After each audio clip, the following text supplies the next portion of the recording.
Chelsey Marie supported me through that. She's a life coach and nutritionist, and she is also a person who moves from complete love and compassion. I don't have enough to say about her. When you're around her, you feel love, you feel loved. She is an amazing person. And you're going to hear her story of From There to Here, Intuition.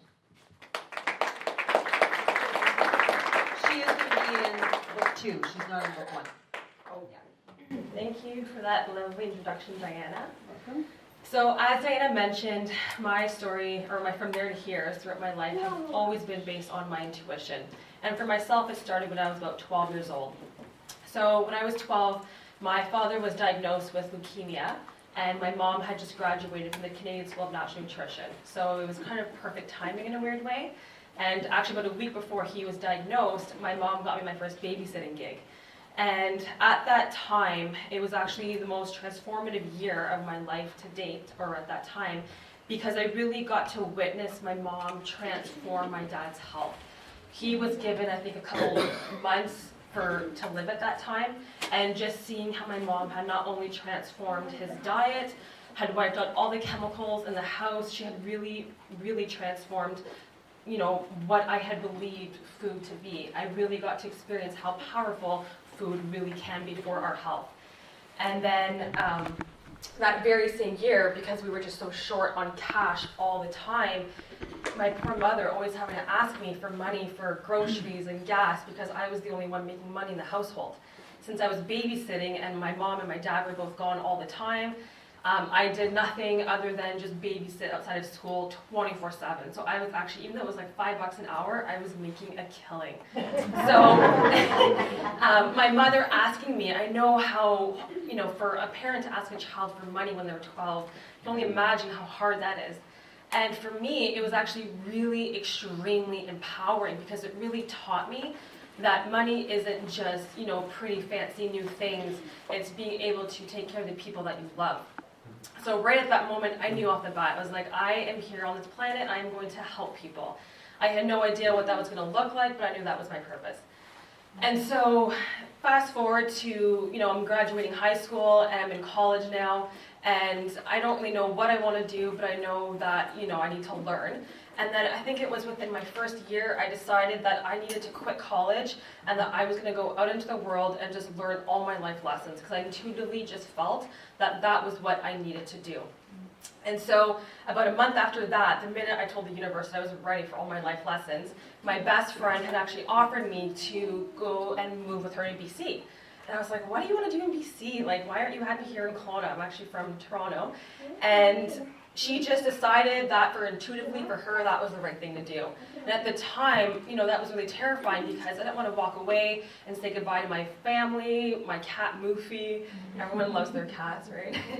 And at that time, my boyfriend of 3.5 years. And then every single time she would talk about moving to Kelowna, I couldn't help but to feel really, really, really jealous.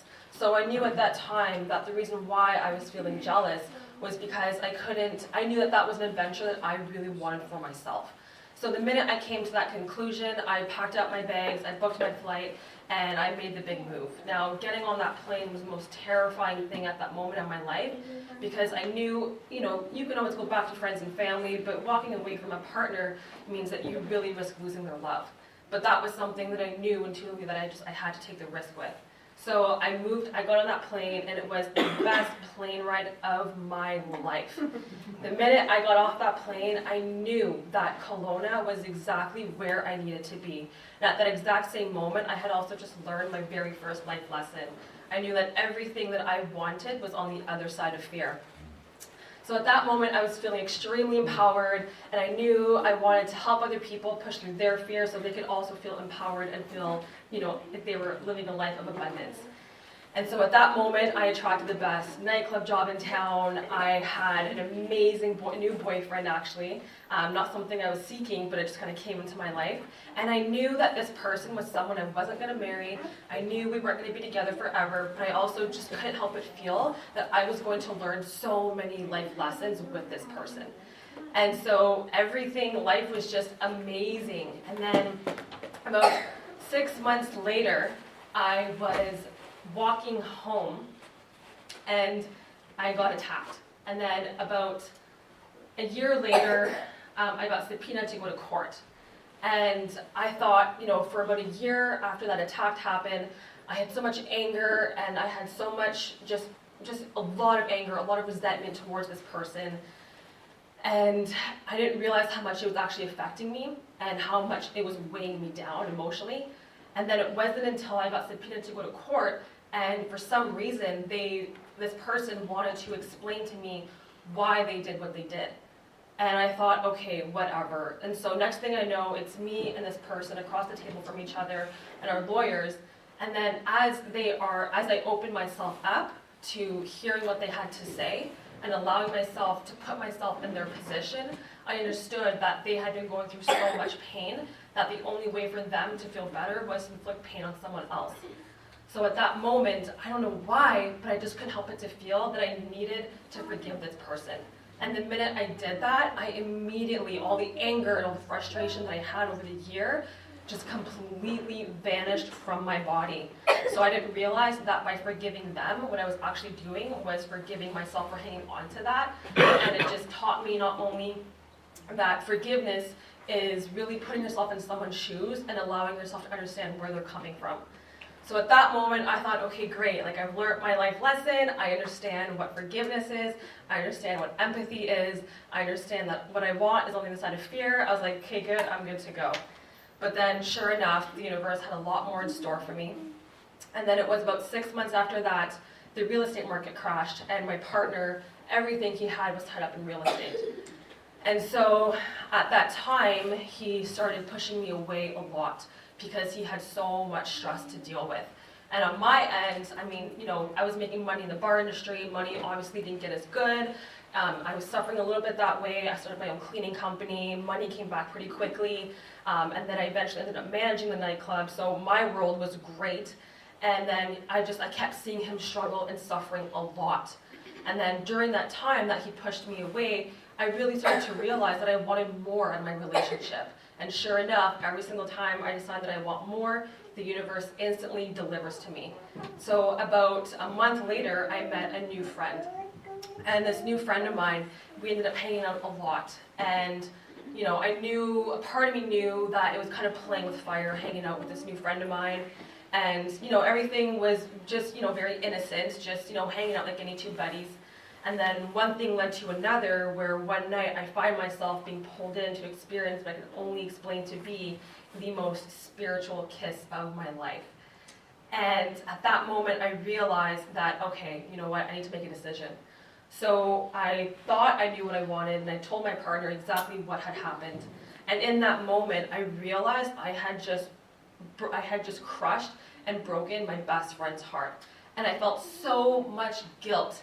And all I wanted to do was to take away all that pain and all that suffering. And I realized that at that moment, the solution was to basically prove to my partner that I would be worthy again, that I could, make things better, and that I would essentially, basically what I was doing was I was trying to forgive myself.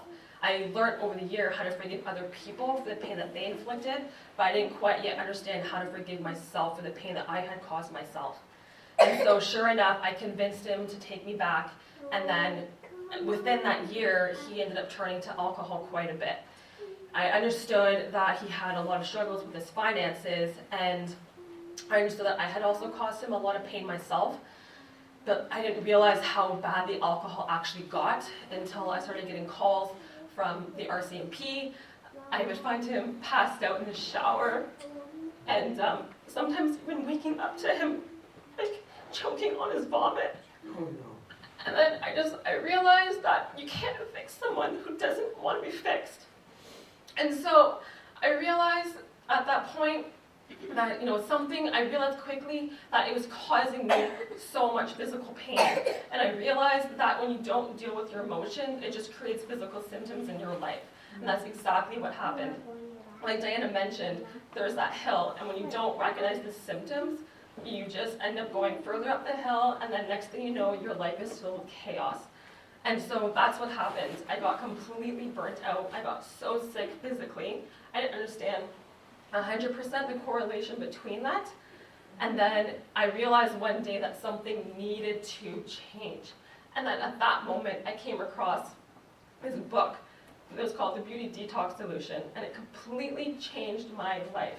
I read it from front to back, and I realized, you know what, it was all about nutrition. And I remembered what my purpose was. I knew that I love nutrition, that I was here to help heal people. And at that moment, I decided, okay, I need to focus on myself. I need to start healing myself. So that's exactly what I did. And then I think it was about a week after that, I came across the audio set by Kevin Trudeau called Your Wish is Your Command. And I realized that if I just focused on the things that made me feel good, I would experience more of those good things. And if I just stopped focusing on the things that were pulling me back and causing me pain, I would have less of those things. So the first thing I did was to quit my job. I hated my job. Even though it made me so much money, I hated it to the point where I would start crying before every single shift. So that was step number one. Step number two, because there was no more money coming in, my partner had all of my savings tied up into his real estate deals. So we moved to the west side. We moved into the one property he had left after he claimed bankruptcy. And this house was a dump. Like, if you can picture like the ugliest house you've ever seen in your life, picture that times like 10. Everything was leaking. There was holes in all the walls. There was like black widows, earwigs everywhere. It was just, it was disgusting. But it was a roof over our head. And during that year, I had came across the perfect, what I had felt to be the perfect nutrition school. And at that time, the nutrition school, the curriculum was all about healing yourself with food, but it was also educating you on how relationships and your career also affect your health. And because I didn't understand, like, I knew food, I knew nutrition because my mom healed my dad. But because I knew how to eat clean and I wasn't healing myself quite yet, I knew there was something more to it. So that's why I just intuitively knew that this was the course that I needed. This course taught me gratitude. I remember one day walking down the stairway, and these ugly, broken stairways that literally you had to be careful because you'd get slivers if you walked on it the wrong way. And then as I'm walking down the stairs, I realized if I don't appreciate everything that I have now, I will never appreciate what the universe has to bring to me.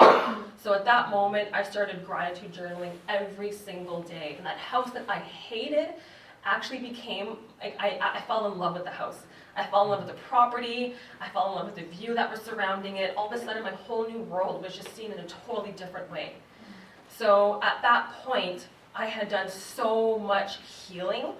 And one thing my school taught me was emotion is simply energy in motion. And if you don't allow yourself to feel it and to express it, it will simply manifest itself into physical ailments and symptoms. So that's what I did. My partner was amazing at creating a safe space that allowed me to finally come to a place where I could express myself and all the guilt and the shame that I felt from betraying him in the previous years. And because of that, at that very moment, I finally learned that the only way for me to really forgive myself was to be okay with everything and to also express everything that I had been feeling. So at that point, I remember journaling one day, and it came to me. I realized if I cannot walk away from this relationship, I will never be able to help other people walk away from what is no longer serving them. And it was at that moment that I realized that the universe had just given me my 7 years master's degree in life. I learned how to walk away from not just foods, thoughts, habits, beliefs, but also relationships and jobs that were no longer fulfilling. So I realized that all along, by simply trusting my intuition, I learned all the life lessons that I needed to really serve what I believe is my purpose today. I also learned that when you say that every single time I said I wanted more, the universe always delivers, and it delivers really quickly. So you have to be ready. And in that process, a lot of the times it means being ready to also let it go. So that has been, I have to say, 2 of the life lessons that I have learned while I have followed my journey on just allowing myself to follow my intuition. And that is it.